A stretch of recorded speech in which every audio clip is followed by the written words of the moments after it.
Good morning, everyone. Happy Sunday. Thank you so much for coming back to watch another YouTube video, We Go Podcast, aka What Else Is Going On Podcast, which I know I've said it before, but I'm going to continue to say it because hopefully I'll continue to get new subscribers. But if you don't know, I do host a podcast. The episodes are supposed to drop every Tuesday and Friday.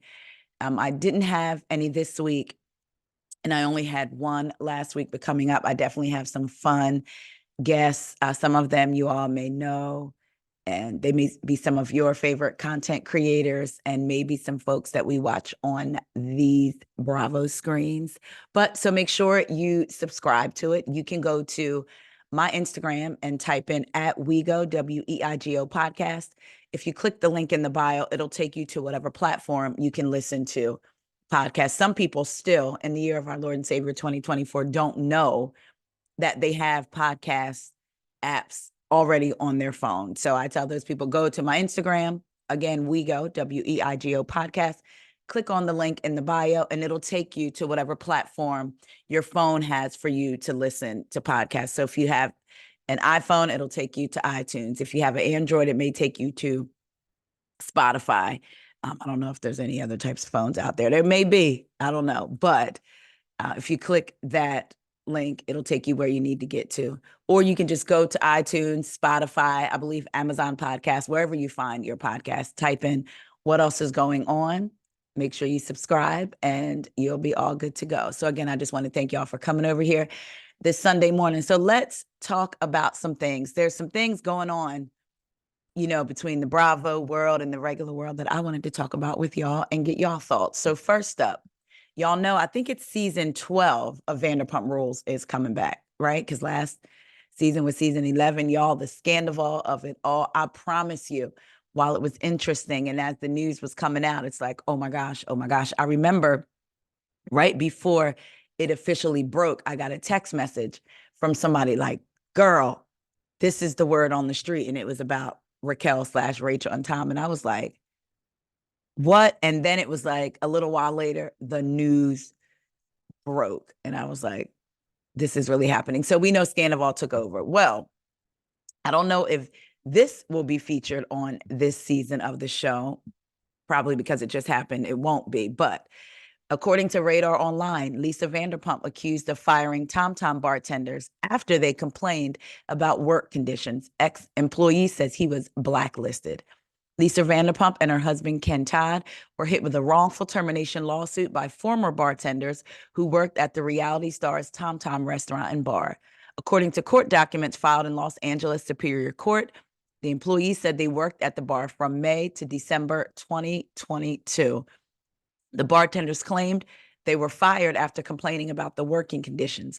One of the employees claimed Vanderpump and Todd blacklisted them by defaming him to future employers. The ex-employee said he believed the rumors and false statements were made with actual malice. The bartenders claimed Tom Tom had unsafe work conditions. In addition, they said there was sewage and backup in the employee break and locker room. During this period, the former bartenders experienced rampant violations of California labor laws, harassment, and unsafe working conditions, the suit read. Vanderpump and her husband own the bar with Vanderpump Rules stars Tom Schwartz and Tom Sandoval. Schwartz and Sandoval are not named as defendants in the lawsuit. The lawsuit is the latest legal issue for the couple, as RadarOnline.com first reported last year. An ex-employee of Vanderpump and Todd's restaurant, Pump, filed a claim with the Labor Commission of the state of California over alleged unpaid wages. Erica Leppi worked as a bookkeeper, personal assistant, and manager between November 1st, 2013 to June 8th, 2020. Leppi claimed she was owed unpaid wages from March 16th, 2020 through June 8th, 2020, totaling $14,076.90. In addition, she said she was owed another $3,000 for vacation time that was unused at the time of termination. A hearing was held in March 2023 where Lepe and Todd appeared. So Lisa didn't go, but Ken did. In the end, the labor commissioner ruled that Lepe presented enough evidence, and he awarded Lepe $20,000. So initially, she was asking for the $14,076.90 for wages plus the 3K vacation time, which would have totaled up to 17. But the labor commissioner ruled that she presented enough evidence to get awarded 24K. Woo! So the Vanderpumps got the Vanderpumps. The Vanderpumps and the Todds have a lot going on. Talking about that sewage backup in the break room and in the bathroom is disgusting. And I'm gonna say, I remember that ex blonde pumper that has gone on to have a baby, and I have two babies and be married, and who was fired from the show. I remember in the early stages of her podcast, she talked about the bathrooms being dirty, and basically what we saw on TV wasn't always what it was. And I've heard other people talk about how it wasn't the cleanest. So I'm thinking, like, it's bad enough you work at a place that may not be clean allegedly, but this is a restaurant. And now this restaurant is being spotlighted because of this show you have. Like, oh, I don't even want to think about it. I remember reading some of those reviews about their bathrooms. That seemed to be a thing. The bathrooms at Villa Blanca and Sir. Not so much Tom Tom though. I'm like, wow, that's almost a new building. I'm surprised, but so we'll see where that goes. But they're definitely being sued, and clearly, based on the timeline, it won't be a part of the show. Speaking of Vanderpump Rules, let's get into the two stars of Scandival, Ariana Madix and Tom Sandoval. According to Radar Online, Vanderpump Rules star Ariana Madix serves ex-Tom Sandoval legal papers at their $2 million LA home as she fights to sell off the pad. Vanderpump Rules star Ariana Madix hired a process server to serve her ex-boyfriend Tom Sandoval legal paperwork outside the Los Angeles home they share as the fight over their pad heats up. According to court documents obtained by RadarOnline.com, the server showed up at Ariana and Tom's home in Valley Village, California on January the 9th. The process server waited around until he saw Tom. He then approached the reality star and handed him the lawsuit documents. As a result, Tom will have to respond to Ariana's lawyers in court within the next couple of weeks. As Radar Online previously reported, on January 5th, Ariana filed suit in Los Angeles Superior Court. She asked the court to approve a partition by sale, which means she wants the judge to order the property to be sold and the proceeds divided between the parties. Ariana asked the court to not allow for a division in kind, which means one of them would be allowed to keep ownership while the other would sell their ownership to a third party. She requested they both be ordered to sell their interest in the pad at the same time. Tom has yet to respond to the lawsuit in court. Tom and Ariana purchased the 5-bedroom, 5.5 bathroom, 4,450 square foot pad in 2019. The duo lived in the home for years before their relationship exploded after Ariana learned Tom had hooked up with their friend Rachel Leviss. So I know they also had both been living at the home. And I guess there were times when, like, she would be there and he would be out of town and vice versa.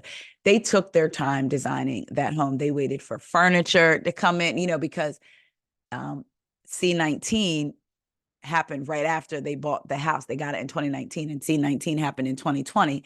Now, I remember reading about them talking about them ordering furniture and having to wait and custom designing their home. So it's interesting to me that she doesn't want either party to be able to take ownership of their own and then the other party sell it to a third party. She doesn't want either of them to be able to buy it. She wants it to be sold and it to be divided. And I wonder, is that for legal reasons? Is that like a petty move? Is that, or not a petty move, but just like, nah, you ain't get ready to be able to live here with somebody else, possibly after all the hard work that I put into designing it with you.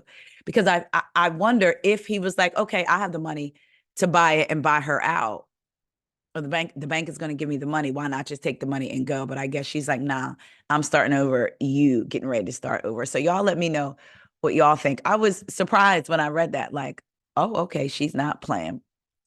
Speaking of Bravo, Let's talk about Miss Meghan King Edmonds. She used to be on the Real Housewives of Orange County. Now, I'm going to tell y'all, I never personally cared for Meghan. When she first came on, there was just something about her that I didn't care for. She had Shannon on her toes. I start charities, Meghan. I start them. And yes, she broke the Brooke Cancergate scandal, but there was just something about Meghan that just really tap danced on my last nerve. Well, Miss Meghan has come to the internet, or who she thought were her personal subscribers to her page, and said some things. So shout out to the Reality Rundown on Instagram. Check out their page, the Reality Rundown. They posted a video of Miss Meghan, and she was talking to her subscribers. She had just got a spray tan. And she said in the video, I also got a spray tan, and spray tans are disgusting. They make me stink. So I stink. And I took a Puerto Rican shower. So I know that's not PC, which is why I'm doing it for my subscribers only. I'm going to read that again, y'all. She starts out the video. I also got a spray tan, and spray tans are disgusting. They make me stink. So I stink. And I took a Puerto Rican shower. So I know that's not PC, which is why I'm doing it for subscribers only. But yeah, you can smell me from a mile away, and it will smell like roses. It will smell delicious from a mile away. Up close, different story. But you'll definitely be able to tell I'm around. It's better than BO. Spray tan BO is the worst. And then she goes, ugh. Miss Mamas, you were on this internet as a white woman talking about how you got your spray tan and they make you stink. So you took a Puerto Rican shower. And you know it's not PC, which is why you said it for subscribers only. Do you know if you have Puerto Rican subscribers? Do you know if you have subscribers of other nationalities, ethnicity, races that may have kind of side-eyed you like, girl, I don't know. Maybe they wouldn't mind it. I don't know. For me, watching this white lady talk about how she had to take a Puerto Rican shower was kind of like to me. But y'all go over to the Reality Rundown and check out the full little clip of her talking to her subscribers only. Like I said, Meghan always worked my last nerve. And no, I don't want to see her back on my screens. Moving on, the Real Housewives of Atlanta. So we know that we've heard the rumblings about a reboot. I've said it before and I'm going to say it again. When I went to BravoCon and after watching the Atlanta panel, the moderator was amazing. Shout out to the moderator. If you ever see this, come on the podcast. But the moderator was absolutely amazing. She was funny, but there was something missing. I felt like a spark was missing. And I don't want to say old Atlanta, but it just was it was like, oh, they're here for obligate. This is part of their job. They're here. They're going to say the things they need to say and leave. It didn't seem like it was fun banter or anything. So according to lovebscott.com, Candy says Bravo still hasn't asked any of the RHOA ladies back. Says they're tripping. It's been nearly 4 months since the Real Housewives of Atlanta season 15 reunion wrap, and still no peaches have been picked for next season. During a recent live broadcast, Candy revealed that Bravo hasn't asked any, in caps, of the ladies back yet, and she didn't sound too pleased. She said, they still haven't told everybody who they're bringing back. Yeah, they're over here. They're being real. They're tripping. People got lives around here. We got to make plans for other things. In a different interview captured by the Neighborhood Talk, Candy said that there's a new cast being decided. They are still waiting on the new cast, so I can't tell you anything. Candy's revelation comes just days after Sheree Whitfield said she hadn't heard anything about the ladies coming back from season 16 either. If you recall, lovebscott.com exclusively broke the news that production was eyeing a reboot ahead of next season, similar to the Roni or Rome, Real Housewives of Miami. Casting has been underway for months, yet nothing has been made official. So y'all, Atlanta may be getting a complete reboot. I wonder if if they get a complete reboot, then again, I guess that would mean that nobody from the old cast would come back. I don't know. If Atlanta got a reboot, would y'all want to see any of the old cast members come back? I was against, like I said, I was 100% hands down against, you not meaning a total reboot. Like, don't reboot nothing.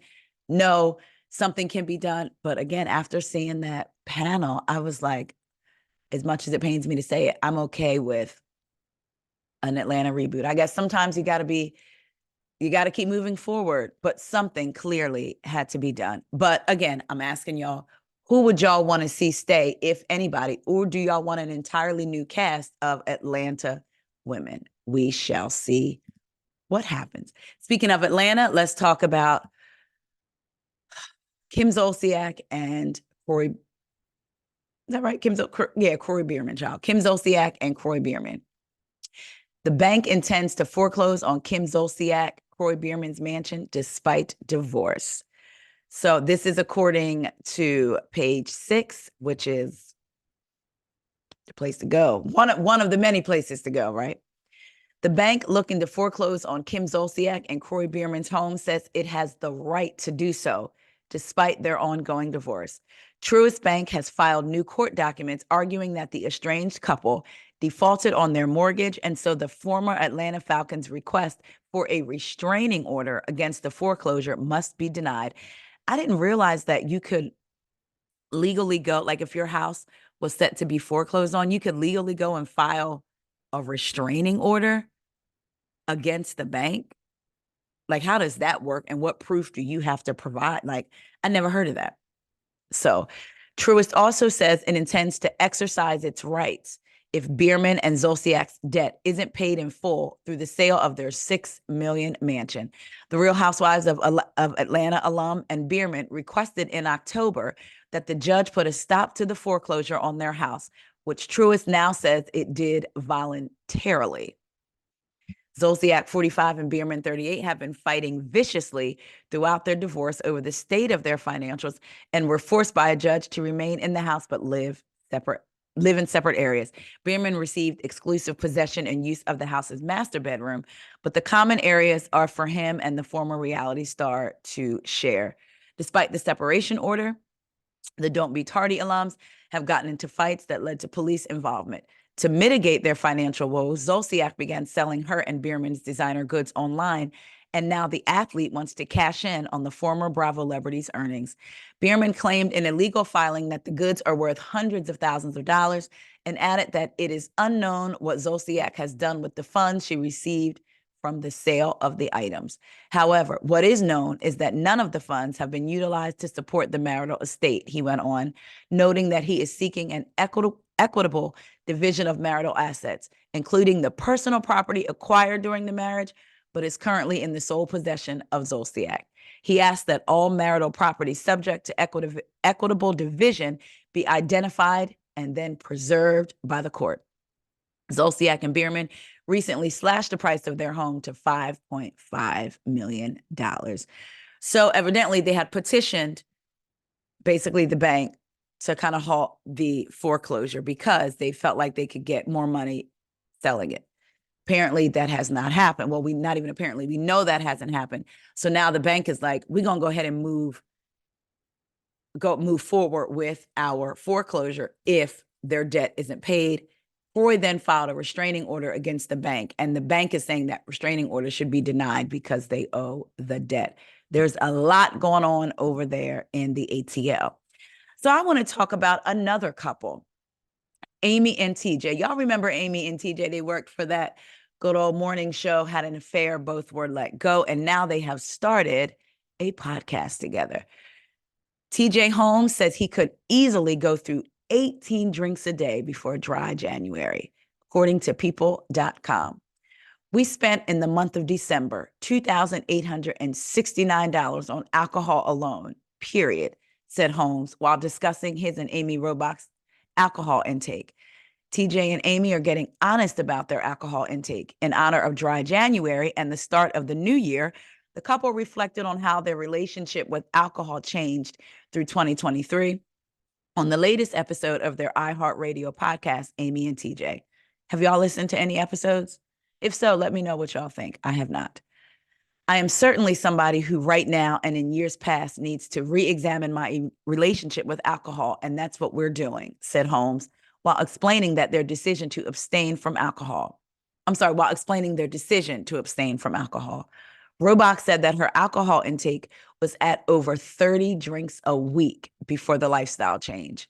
That is appalling to me. That is embarrassing to me. That is not what I wish it were, she said, noting that Holmes' alcohol intake was jaw dropping and not possible. I could easily go through 18 drinks a day. 18 drinks a day, said Holmes. He noted that it would be easy for him to be 2 drinks in at 10 a.m. after a run, and that he and RHOA would drink at least 2 drinks during lunch. If the two were not out and about, his alcohol intake would remain the same. I could easily have a drink in my hand from 2 in the afternoon until 7, 8, 9, or 10 o'clock at night, he said. Further in the episode, he also revealed the amount of money he and RHOA spent on alcohol last year. We spent in the month of December $2,869 on alcohol alone, period. I thought the number would be higher, to be honest with you, Holmes said, but that is an amount of money that is now going to be saved in January. He noted that since starting Dry January Kick, he and RHOA have been feeling great. We feel amazing. She was walking today into the studio and said, I've got some pep in my step. RHOA revealed that she's lost 2 pounds since changing her lifestyle. Holmes said he's lost anywhere from 3 to 5, but has also been ensuring he keeps up with regular exercise. That's the only major change, added Amy. We have always been runners, and we have always been pretty good about watching what we eat. So the alcohol is the big change that we've made. RHOA gave insight on her decision to take on the life change while describing her 2023 as a pandemic. She said her 2023 was a pandemic. I didn't have a job to go to. I was staying away from a lot of friends and family. We were laying low. So what did I do? I drank a lot more than I ever have. I don't think I've ever gone a full year where I drank every single day, and that was 2023 for me. It wasn't that I was getting wasted or drunk or any of that. It was just keeping a buzz going all day, or at least keeping a relaxed state of mind in a heightened, anxious year. Well, we know that the year was heightened and anxious due to their affair coming out and being made national news. So I wonder, I was going to say, I wonder if part of their drinking was due to that. And clearly it was.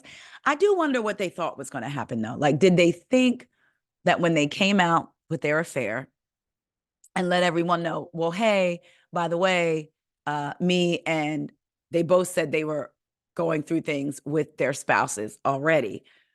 And basically it wasn't a surprise to them, even though TJ's wife said it was a surprise.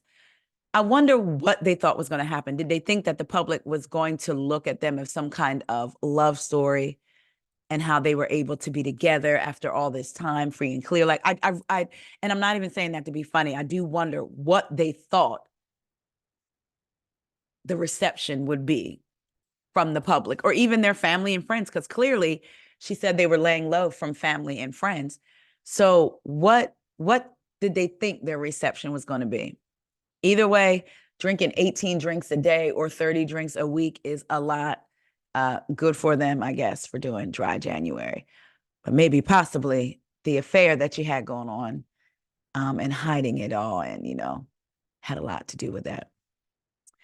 Let's get into Miss Angela Rye. So this is from The Root, y'all. Chris Cuomo said, I always want to say Cuomo, but it's Cuomo. Chris Cuomo said, what about Angela Rye's crotch?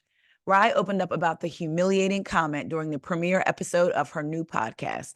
During the premiere episode of Angela Rye's iHeart podcast, Native Land Pod, the political commentator shared a heartbreaking story about how an alleged lewd text message from Chris Cuomo, brother of former NYC Governor Andrew Cuomo, led to the end of her stint on CNN.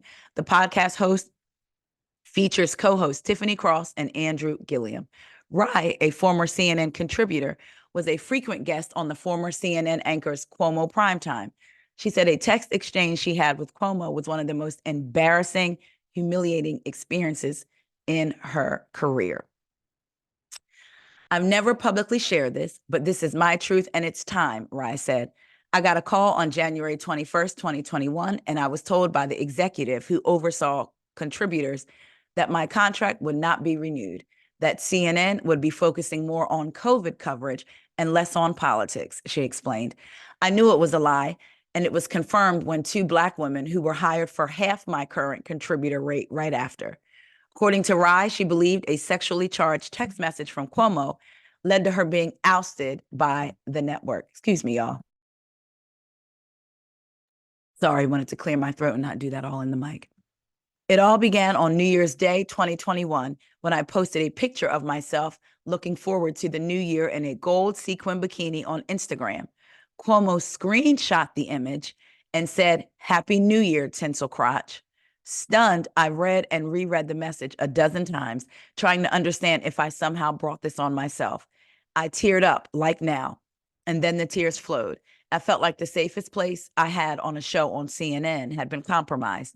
I ignored it, just hoping that it would go away. As a result, RHOA ignored Cuomo's text to her for about a week. As I think about this, it feels so effing small compared to what other women in the workplace experience. But I was afraid to speak up, she recalled.